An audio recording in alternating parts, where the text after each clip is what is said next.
Toc toc, pasteur.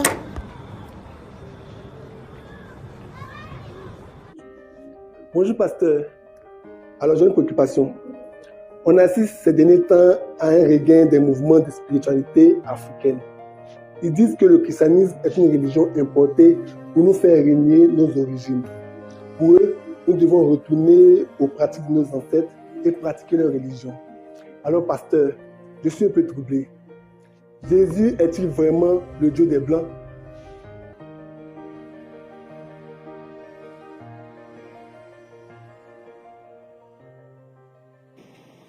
Amen. Alors, très belle question parce que c'est une question d'actualité et je prie que le Seigneur puisse, par sa grâce divine, par les mots, éclairer mon frère et ma sœur qui va entendre cette exhortation, ce message. Que Dieu, dans sa grâce divine, t'éclaire. Amen. Alors, la problématique est posée en termes de blanc, noir, religion des blancs, religion des noirs. La problématique est posée autour d'abord. J'ai plusieurs réponses à l'intérieur. Donc, on va commencer déjà par un des premiers points. Donc, j'ai le point de la race. J'ai le point en tant que tel du christianisme, du message de Jésus-Christ, de qu'est-ce qu'il est exactement. Et puis, un point sur l'élément de la colonisation ou de l'esclavage en tant que tel.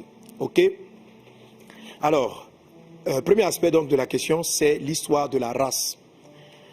Les gens posent la question à savoir, ils réfléchissent en termes de race, de couleur de peau, etc. Je voudrais te dire de prime abord que Dieu est un esprit et qu'il n'est pas dans les histoires, il est au-dessus de la race.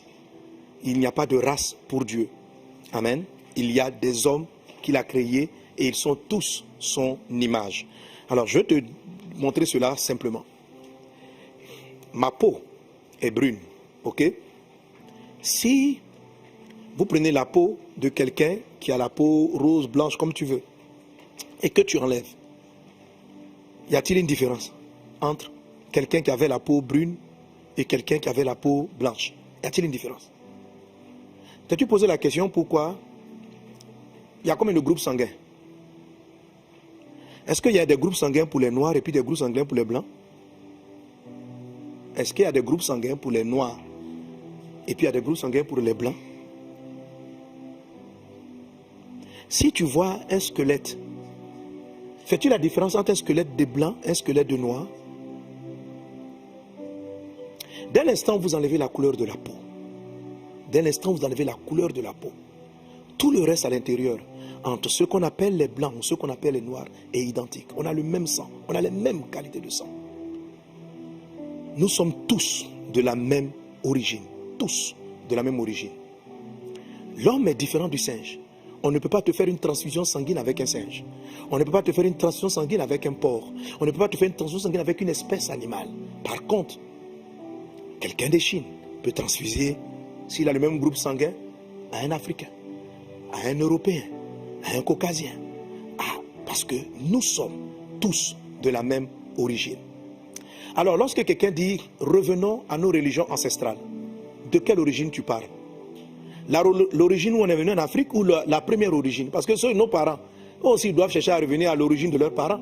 Et si on remonte ainsi la chaîne, on va aller là où toute l'espèce humaine a démarré. C'est-à-dire au premier créateur, Adam et Ève. Et la religion de nos parents, donc de nos traditions. Qu'est-ce que les premiers hommes, qui les premiers hommes priaient? Qui est-ce qu'ils adoraient? Qui est-ce qu'ils adoraient? Si tu remontes l'âge, du moment qu'on a tous la même origine, toutes les espèces qui ne sont pas d'origine humaine n'ont pas le même sang que l'homme, n'ont pas la même morphologie que l'espèce humaine. Nous avons tous la même origine, nous avons les mêmes capacités. Nous avons les mêmes capacités. Donc nous sommes la même origine.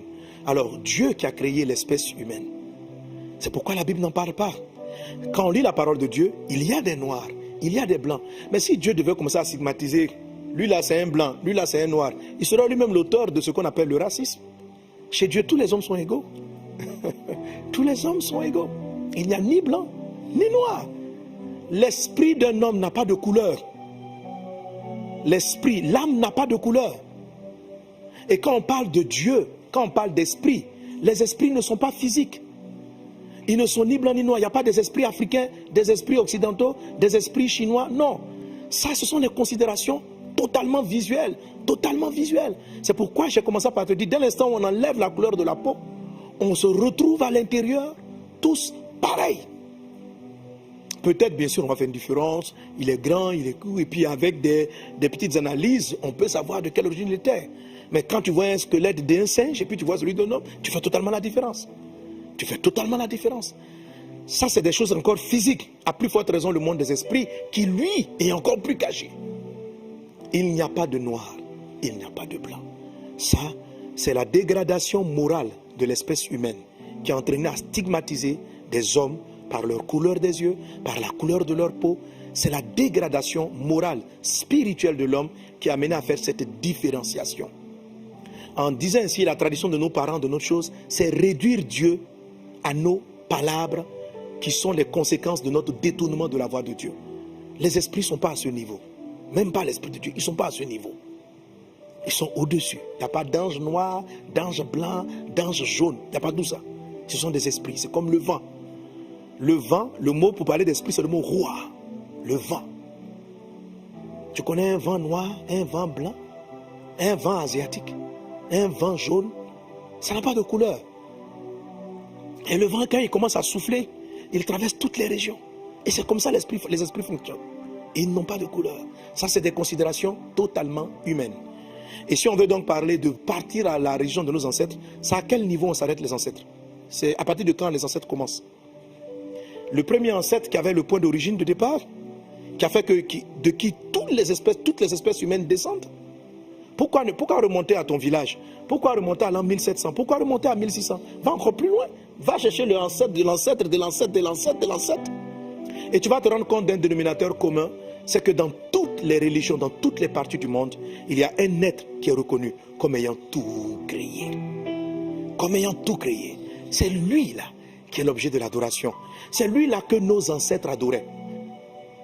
Chez les Baoulés, ici en Côte d'Ivoire, le Nyamien, là, le créateur, c'est lui la première adoration. Un jour, l'apôtre Paul arrive dans un environnement, il trouve plusieurs statues. Et chez les Grecs, contrairement à ce que vous pensez, les Européens n'étaient pas chrétiens. Ce n'est pas leur religion de base. Si vous lisez le livre des Actes des Apôtres, vous allez voir par exemple, je donne un passage. Amen. Est-ce que quelqu'un avec moi donne un bon amen à Jésus? Hein?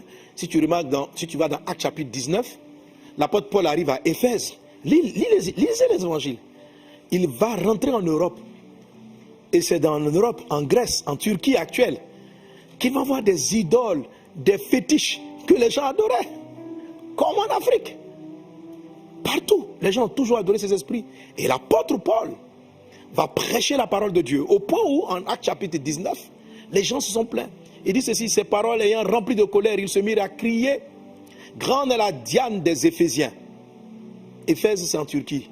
Et c'est la partie européenne de la Turquie. Toute la ville fut dans la confusion. Et ils se précipitaient tous ensemble au théâtre, entraînant avec eux Gaius et Aristarque, Macédoniens, compagnons au voyage de Paul. Paul voulait se présenter devant le peuple, mais les disciples n'empêchèrent. Quelques-uns même, des Aristarque, etc. Bref, et il va dire ceci, verset 34. Mais quand il reconnut qu'ils étaient juifs, tous d'une seule voix crièrent pendant près de 2 heures, grande est la Diane des Éphésiens. Et puis ils vont continuer à dire, mais que cette Diane-là, elle est révérée dans toute l'Asie, dans toute l'Europe. Donc, dans tout le monde entier, c'est-à-dire, il y avait une idole que leurs ancêtres adoraient depuis longtemps. Et l'apôtre Paul a amené l'évangile là-bas. L'apôtre Paul lui-même, il est d'origine juive, c'est-à-dire d'un côté de l'Asie, ce n'est pas un Européen. Amen. Ce n'est pas un Européen. Donc, le christianisme n'est pas une religion européenne occidentale. C'est l'Europe qui a colonisé l'Afrique. Ce n'est pas le christianisme. Alléluia. Le christianisme ne vient pas d'Europe. Le christianisme, le message de Jésus, amen, vient d'Israël. Vient d'Israël et il n'a pas été diffusé dans le monde entier par la colonisation. Bien au contraire, ce sont les chrétiens qui étaient jetés en prison. Mais malgré cela, l'apôtre Paul va prêcher, va parler de l'amour de Jésus et la parole de Dieu va gagner la Rome, va gagner l'Europe sans coloniser qui que ce soit, sans imposer qui que ce soit. Et les hommes, de manière volontaire, vont jeter eux-mêmes leurs fétiches. L'apôtre Paul va prêcher ainsi dans un endroit, il va dire ceci. Vous avez écrit à un Dieu inconnu. Je suis venu vous parler de ce Dieu. Oui, je vous parle de ce Dieu, pour vous qui voulez venir de notre religion, ce Dieu qu'ils appellent Ignamien chez les Baoulés, Allah chez d'autres, etc. Ce Dieu qui a tout créé. C'est à lui qu'il faut repartir. Ésaïe chapitre 44, il ne faut pas aller adorer des bois que on prend une partie du bois, on fait une guitare, on prend une partie du bois, on fait une roue, on prend une partie de l'arbre, on fait quelque chose et puis on en fait un bois et on dit que c'est notre Dieu. Dieu a créé l'espèce humaine au-dessus de toute la création. Mais des esprits malins ont possédé le monde entier, pas l'Afrique. La Bible décrit leur chute depuis la chute de Satan. Ils ont possédé le monde entier. Le message de Jésus n'était ni en Europe, ni en Afrique, ni en Asie, ni en Amérique.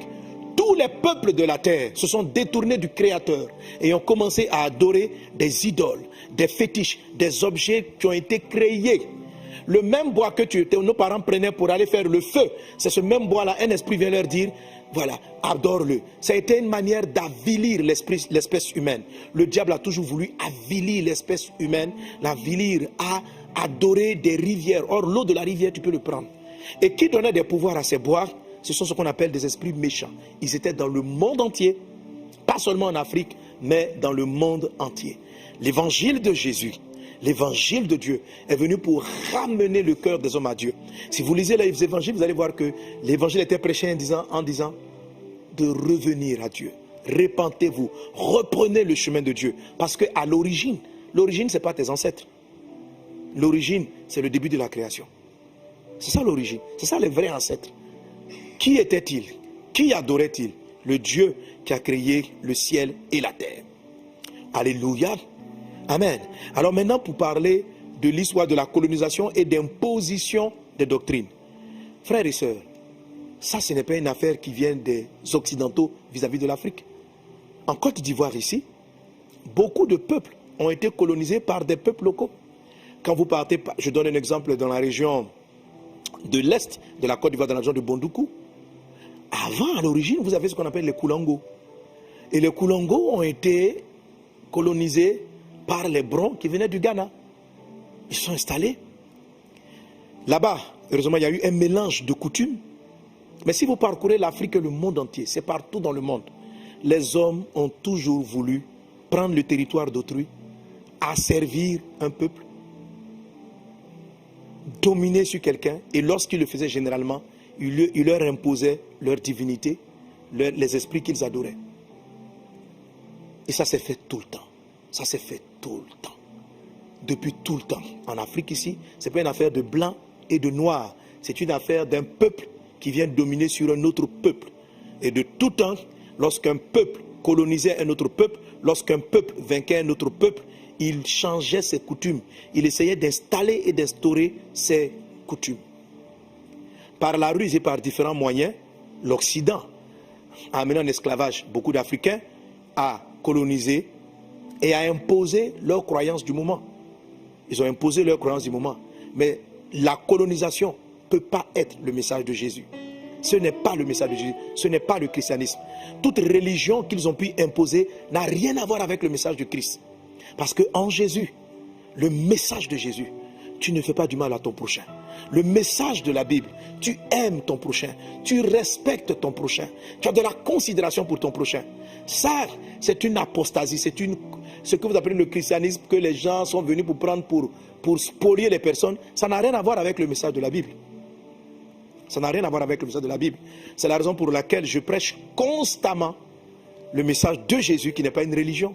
Jésus n'est ni catholique, ni protestant, ni les églises évangéliques que vous connaissez. C'est un message. Et c'est ce message-là que l'apôtre Paul a prêché à toute l'Europe et qui a mené cette nation à se tourner vers le Christ. En tout cas, un bon nombre de la population. Et bien sûr, tout ce qui a de la valeur, tout ce qui est précieux est copié. Il y a des faux billets de 10 000 francs. Les gens copiaient les billets. Alors, tout ce qui a de la valeur était copié. Il y a eu ce que la Bible prophétise comme étant l'apostasie, c'est-à-dire la perte de la foi. Et les gens maintenant se sont servis de la foi, ou du message, ils l'ont corrompu, ça n'a rien à voir, ce sont des fausses doctrines. Ils l'ont corrompu et certains donc l'ont utilisé pour pouvoir asservir d'autres personnes. C'était des causes politiques et non le message de Jésus. Je veux te ramener au message de Jésus qui est venu pour te sauver, qui est venu pour te délivrer d'une chose qu'on appelle le péché. Le péché, oui. Parlant de Jésus, Jésus dit, voici l'agneau de Dieu qui ôte le péché de l'humanité. On n'a pas dit, voici l'agneau de Dieu qui vient imposer un pays. Voici l'agneau de Dieu qui vient imposer une race. La Bible n'en parle pas. Vous avez des termes qui vous permettent de comprendre qu'il y a des gens qui avaient des noirs. Il y a de nombreux noirs dans la Bible. Quand vous lisez par exemple Ketura, la deuxième femme d'Abraham, elle était noire. Et peut-être même qu'Abraham lui-même était noir. Peut-être même qu'Abraham. Jésus n'était pas blanc caucasien. Parce qu'il venait d'Israël. Et ils ne sont pas blancs caucasiens. Ils ne sont pas blancs caucasiens. Donc, j'ai vu souvent aussi des pasteurs. Je comprends. Parce qu'il y a une affaire de revendication de l'identité. Il y a une affaire de revendication de l'identité. Mais Dieu n'est pas au niveau de la bassesse où l'humanité s'est abaissée pour commencer à se condamner, à se juger. Quand vous partez, dernièrement, on parle des Rohingyas en Asie, où d'autres personnes se considèrent peuple. Lorsque Hitler allait vouloir, comment dirais-je, il voulait envahir toute l'Europe, il a envoyé le concept de la race aryenne. Et il a défini un type de personne. Parce que quand le cœur de l'homme est mauvais, le cœur de l'homme s'est livré au péché, s'est livré à la violence. Et quand l'homme est comme ça, il a besoin de créer une différenciation pour dire, voilà ceux qui vont régner sur un tel, voilà ceux qui vont régner. Donc il y a des menteurs et des faux qui ont commencé à faire croire et qui ont écrit des thèses totalement mensongères que, de la même manière que Hitler a voulu le faire pour des propres Européens. De la même manière qu'il y a des personnes, et même en Afrique ici, en Côte d'Ivoire ici, il n'y a même pas 100 ans, il y a des ethnies, lorsque un membre de cette ethnie s'assoit, parce qu'ils ont colonisé d'autres peuples, le monsieur ne peut pas s'asseoir sur la même chaise, il s'assoit par terre. Donc si c'était l'Afrique, les Africains qui avaient le pouvoir, qui avaient eu les ressources, peut-être que l'Afrique aurait imposé ses religions à l'Europe. Parce que ça a toujours été ainsi. C'est le plus fort qui domine le plus pauvre, le plus faible, et qui lui impose ses règles. Mais c'est ce que Jésus condamne. Cette méchanceté qui est dans le cœur de l'homme. Cette haine qui est rentrée. Quand vous lisez Genèse chapitre 6, la Bible dit que le cœur de l'homme, les hommes devenaient de plus en plus violents. La violence est-elle noire? La violence est-elle blanche? La violence est-elle asiatique? Est-ce que les péchés ont des couleurs? Est-ce qu'il y a des méchants en Asie? Oui. Il y en a en Europe? Oui. Il y en a en Afrique? Oui. Est-ce qu'il y a des gens qui colonisent en Afrique, en Asie, partout? Oui. Est-ce qu'il y a de la haine, de l'adultère, des crimes dans tous ces pays? Oui, il y a des crimes partout. Parce que le péché n'a pas de couleur. Le péché n'est pas africain. Le péché n'est pas occidental. Le péché n'est pas japonais, n'est pas chinois. Le péché, il est en dessous de la peau. Et Jésus est venu traiter avec cela. Jésus est venu traiter parce que c'est par méchanceté qu'un peuple colonise un autre peuple et lui impose ses doctrines. C'est par manque d'amour. Jésus a dit, tu aimeras ton prochain comme toi-même. C'est par manque d'amour. C'est ce que Jésus est venu vaincre. Jésus dit, si quelqu'un te frappe sur le jour, l'autre jour, le message de Jésus est totalement radical. Il est totalement radical. Il n'a rien à voir avec vos histoires de couleur, de peau, tout ça. Parce que les hommes sont les hommes. Dans l'équipe de Jésus, il y avait des noirs. Mais la Bible ne mentionne pas, parce que dire que quelqu'un est noir, c'est déjà stigmatisé et c'est déjà marqué des traits de racisme. Donc, le mentionner même, c'est rabaisser la grandeur de Dieu. Le mentionner même. Un Dieu pour les blancs, un Dieu pour les noirs. Dieu n'est pas à ce niveau. Ce sont des esprits. Il n'y a pas péché blanc, il n'y a pas péché noir. Pourquoi vous ne dites pas, maintenant, revenons au péché africain, on va revenir, il y a quel péché? Est-ce qu'il y a une manière de... Il y a un péché, on dit, bon, les Africains sont... Les mêmes mots, vous les retrouvez en Europe, en Afrique, en Asie, partout. Les gens étaient en Inde, là-bas, les Amérindiens. Là-bas, il y avait aussi des crimes. Là-bas aussi, il y avait des vols. Là-bas aussi, il y avait tout ça. Le péché n'a pas de couleur.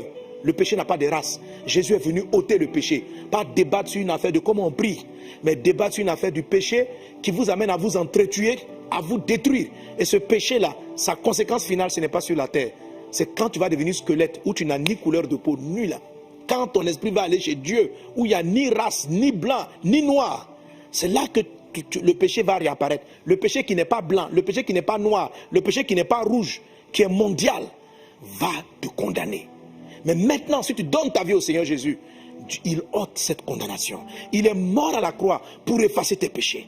Jésus n'est pas dans vos histoires de religiosité ou de colonisation. Les gens ont colonisé, vous imposé leur religion, qui est même pas le christianisme, qui est une corruption du message de Jésus. Ils vous l'ont imposé parce que c'est le cœur de l'homme qui est méchant, c'est tout. Et que quand un autre village ici a colonisé l'autre, il lui a imposé ses fétiches, il lui a imposé ses traditions. Si c'était l'Afrique qui partait là-bas, l'Afrique aurait fait pareil. Parce que le cœur de l'homme est méchant, égoïste. Et Jésus est venu traiter cela. Jésus est venu vous guérir de ce mal. Alléluia. Et je finis avec ceci. Le message de Jésus, pas la religion. Il a la puissance pour changer les vies. J'ai vu sur le chant de mon fils Kais Bloom, Miséricorde. Il avait fait une forme de challenge où les gens présentaient leur ancienne image et ce qu'ils étaient devenus. La religion ne fait pas ça. La religion ne fait pas ça. Vous voyez cette dame-là qui était dans le monde du chant, j'oublie son nom, qui est devenue serviteur, Claire Bailly. Voilà, Claire Bailly. Amen. Je la salue pour l'occasion. Sois béni, servante de Dieu. Je t'ai écouté, je suis fier. Sois béni. Sers Jésus de tout ton cœur. Persévère dans ce que tu fais. Je rends grâce à Dieu. Amen. Et vous voyez, donc, dans ce film-là, vous voyez comment des gens étaient esclaves de la drogue, de l'alcool, de la perversion. Dites-moi, la drogue là, est-ce qu'elle a une race? Il n'y a pas de drogués en Europe. C'est de ça que Jésus est venu nous délivrer. Vous ramenez, les chrétiens qui veulent répondre à leur débat, vous détournez du vrai message de Jésus. Vous rentrez, non, la colonisation a fait des bienfaits, ça fait des bienfaits. L'esprit de la colonisation est méchant. L'esprit de la colonisation est l'exploitation que les hommes ont les uns sur les autres. Ce que condamne l'évangile. Ce que condamne l'évangile. Caïn a tué Abel. Un homme veut prendre l'ascendant sur son autre frère. Dieu dit non. Si quelqu'un veut être le plus grand, qu'il soit le serviteur des autres. Voilà ce qu'enseigne Jésus. Et c'est vers ce message que nous vous demandons de revenir. Savoir si vous allez répartir, adorer un bois, ça ne va pas changer votre cœur. Si tu étais ivrogne, tu seras toujours ivrogne. Si tu commettais l'adultère, tu vas toujours commettre l'adultère. Tu es parti faire le bois, mais dans ton attitude, tu n'es pas différent de celui qui va dans une église avec des statues, qui va dans une église avec une grosse croix, qui est voleur et qui est menteur. Il y a des voleurs et menteurs qui adorent des fétiches. Il y a des voleurs et des menteurs qui sont assis dans même chez moi ici à l'église, il y a des voleurs et des menteurs qui sont assis là. Parce qu'ils n'ont pas rencontré Jésus. Ils ont rencontré Vazona, ils ont parlé avec Pasteur Sanogo, mais ils n'ont pas rencontré Jésus. Est-ce qu'on est ensemble? Ils n'ont pas rencontré Jésus. Et quand les gens rencontrent Jésus, comme cette chanteuse Claire Bailly, comme Kais Bloom lui-même dans son truc, et toutes ces vidéos-là qu'il a fait montrer, des gens qui étaient dans l'alcool, Jésus les a changés. Eux, ils ont rencontré le Christ. Ils n'ont pas rencontré une religion. Ils ont rencontré le Christ. Seul Jésus peut faire ça. Ma soeur, le trouble que tu as dans ton cœur, la paix qui te manque, c'est ta relation avec Dieu. Ce n'est pas une affaire de religion. Tu as beau être catholique, Assemblée de Dieu, si tu n'as pas rencontré Dieu par Jésus-Christ, tu vas demeurer dans ton péché. Et le péché n'a pas de couleur.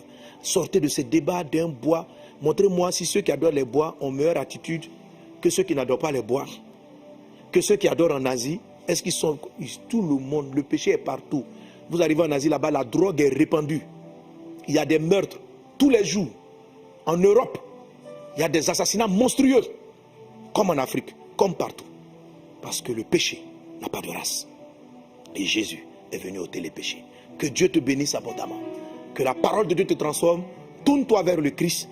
Sors des distractions. Le problème, c'est le péché et non la forme de la religion. Jésus est venu te sauver. Il est venu te délivrer du péché. Et quand il va te délivrer du péché, tu vas comprendre que parmi les péchés, se prosterner devant une rivière est un rabaissement de l'espèce humaine.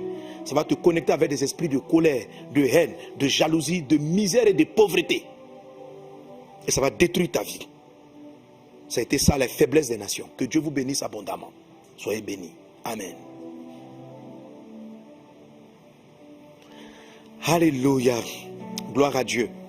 Merci Seigneur Jésus. Que ta parole puisse toucher des personnes, puisse toucher des gens. Amen.